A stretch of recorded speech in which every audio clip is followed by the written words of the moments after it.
Good afternoon. This is my screencast for Science, Curriculum, and Reform. What is science inquiry?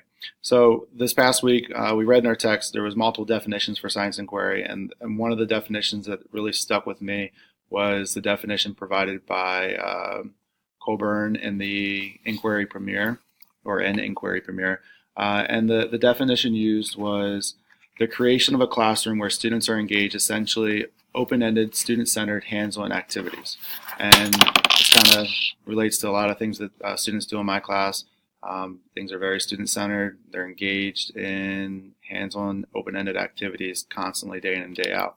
So the types of inquiry that you might find in a classroom include structural, guided, open, and learning cycle. So structural inquiry, the example that our text gave us was the teacher provides the problem, procedure, and materials, and the students kind of discover and investigate the outcome. Second form, guided inquiry, which is what we experienced this week with our STEM activity on water filtration. The teacher provides the materials and problems, students discover procedure and the expected outcome. Our third form of inquiry relates to like a science fair activity. It's fully student-centered, so the students develop their own problem, procedure, and discover the outcome on their own.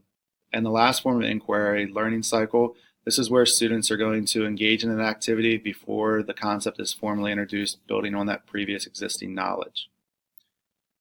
So with our Can You Filter Water experiment, just to walk you through my thought process with things. So I actually ran the muddy water through the sand and gravel first, just to figure out which one I'm going to put in which order. I figured, well, I put a filter up top, mainly to catch any debris that may be in my muddy water.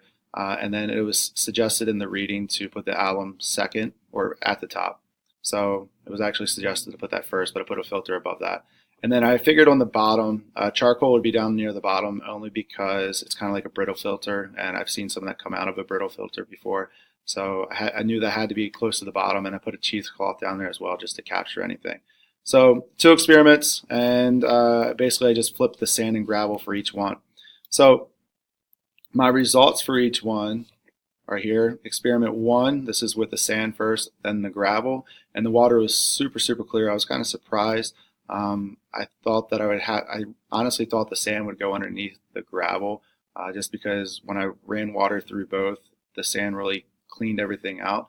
And then I did the second experiment, and it's still muddy and murky, but looking at my previous slide here, you can see the water coming out of the bottle, super muddy and murky. It's not as muddy and murky as it once was, but it's definitely not crystal clear like experiment 1.